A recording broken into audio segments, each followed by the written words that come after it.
to hear from Jill Raymond, longtime feminist activist and a member of WTI UK. She's going to tell us about the support very much needed for Betty Lachgar, the Moroccan feminist. So thank you very much, and over to you. Thanks, Amparo. I've been moved to report on this because I met Betty at the Women Create event in London earlier this year. I was on a panel with her, and I hadn't come across her before. And so I'm going to first of all, Joe, I don't know if you've got the link, the biog for Betty that was at the exhibition. I sent it you, but it doesn't matter if you haven't got it. I'll put it in the chat. There's a picture of her, and this was her biog at the exhibition, so this is fairly updated. Ibtisami Betty Lachgar is a nomad activist and feminist from Morocco. She is a clinical psychologist specializing in criminology and victimology. Betty Lachgar works on issues relating to male, sexist, and sexual violence against women and girls. In 2009, she founded the Alternative Movement for Individual Liberties, it's known as the acronym MALI, in Morocco, which is a civil disobedience feminist LAIAC movement. I'm not sure what a LAIAC movement is, to be honest, somebody might know. Fighting against patriarchy and socio-religious inquisition for women's rights, freedom of conscience, freedom of expression, sexual and reproductive health, as abortion rights. Now, at that time, that was completely illegal to have an abortion in Morocco. A lot of women were dying from illegal abortions. There's been a little bit of an update on the abortion situation, in that if you've been raped and you need an abortion, you can have one. I think there's one or two other clauses, but basically it's still pretty much illegal to have an abortion in Morocco, and hundreds of women are dying from that. So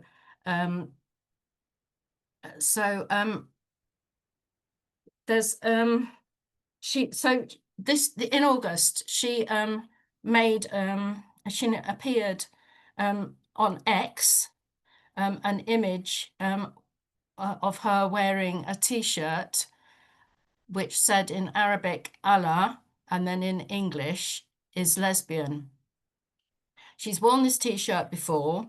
She appeared in 2021 on a French TV channel wearing that T-shirt. She's worn it before in other places, and has it's not proved to be that much of a problem. I mean, she's probably had some kickback, but this year in August, the Moorish Identity Movement conducted a cyber harassment campaign, which they often do against feminist critics and campaigners. So this is why she has just been, she was held in detention prior to her arrest. She's actually recovering from some cancer treatment, which I found out about in London. But she is now being given 30 months imprisonment and a fine. I can't really translate in from dirhams what it is in English money, but it's quite a severe sentence. And this sentence is being appealed. She's got a legal team who are appealing it.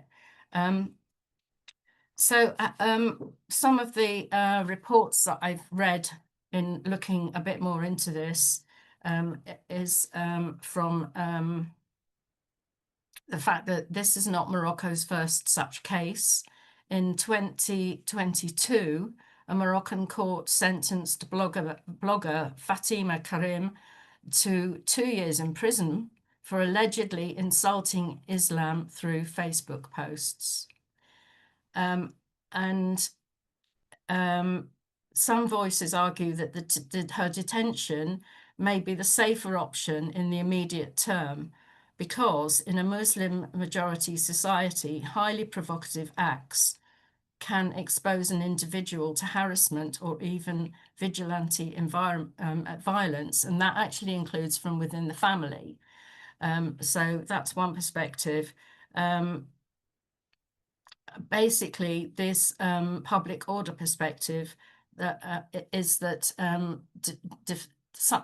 some defend such prosecutions by noting that blasphemy-style offences aren't unique to Morocco, with a number of countries across Europe, Africa and Asia still penalising acts deemed to insult religion or wound religious sentiment. In fact, these detentions are protecting blasphemy laws from scrutiny. And this is something that we've actually been looking at a bit in the UK. One of the involvements that Betty has is that she her organization Mali is part of an international organization called One Law for All, which is an international coalition of ex-Muslims. Now they're holding an evening. One Law for All are holding an evening in London at the beginning of October, which some of us are going to go to. It includes a speaker, Anna Zobnina, who Fakir mentioned earlier. And Betty was also due to speak at Filia. Now she's in prison. She won't be able to attend this One Law for All evening, or Filia, obviously. But the One Law for All thing is an annual thing, and the theme this year is secularism is a women's issue. I know that Anna Zobnina is part of the European Migrant Women's Network. So it was very interesting to go and see that.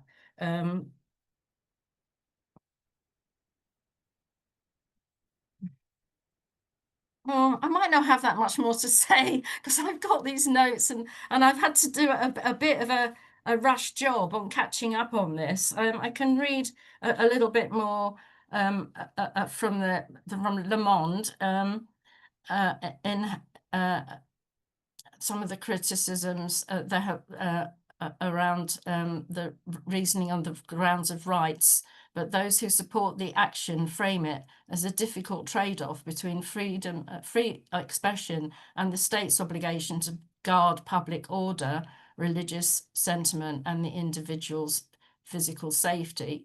There's a Moroccan Swiss columnist who noted that in previous analysis that Lachgar belongs to a privileged class of activists who typically avoid arrest despite being critical. Well, that's no longer true because she's been arrested and put in prison. He pointed out that she has alienated potential supporters in the West. I find this quite interesting because of what's going on in the UK. Feminists, he suggests that feminists are being alienated by her position due to her gender-critical positions, which I believe she didn't used to have. She was very much went through the LGBT thing, and she is now gender-critical. And then also conservatives are alienated despite her Islam-critical statements because of her stance on abortion and criticism of all religions, which is where the secularism comes in. Liberal secularists in Morocco, he added, may sympathise, but they cannot publicly support her since Lachgar's notions of freedom far exceed existing fantasies. However, the Human Rights Watch has urged Morocco's parliament to revise both penal and press codes by eliminating non-violent speech offences that conflict with international obligations. The organisation noted that the International Covenant for Civil and Political Rights, which Morocco ratified in 1979, requires that everyone shall have the right to freedom of expression. Decriminalising peaceful speech, including laws on blasphemy and insult to religion, should be a top priority for Morocco's legislator, Salah concluded. Now, this really, for me, overlaps quite a lot with what we're looking at or potentially looking at in the UK here. it's a bit like we've had described from Fakir and Erin, that they bring one word in, and then they bring the addition in, and then they bring the next bit in. And what we've in UK WDI, we've looked at, there was a recent government secret consultation on redefining the definition of Islamophobia. Like, that rings bells, that rings the transphobia bell. So it was a secret thing that they'd only really invited Muslim networks to, and it got blown out of into the public realm. And we looked at responding to this government consultation as WDI UK, and we decided not to do it. It was a bit of a like, who are you? There was as many questions almost about who are you, why are you interested, why are you filling this in, as there were questions about, do you agree that this is the definition of Islamophobia? And it ties up so much with the hate speech, the non-crime hate incidents, and the silencing and the loss of secularism, which overlaps with the rise of the Christian right as well. That fundamentalism is going to be let in through all these little incremental things, like the non-crime hate speech incidents. What is the definition of transphobia? Within the UK Green Party England and Wales, there were a lot of arguments over how to define transphobia, how to define what a trans person is. And these, they're like a distraction thing from the really big issues that are going on. That these are little red herrings that we're all wrapped up in. Meanwhile, we've got what Faker has just described to us that's happening on a European level and a global level. So anyway, I'm not going to go on anymore because I'm a bit rambly, but it's very interesting, and I can't wait to go to this secularism as a women's rights exhibition, and a few of us are going, and I'm pleased to be meeting Anna Zobnina there as well, as she's one of the speakers. So thank you.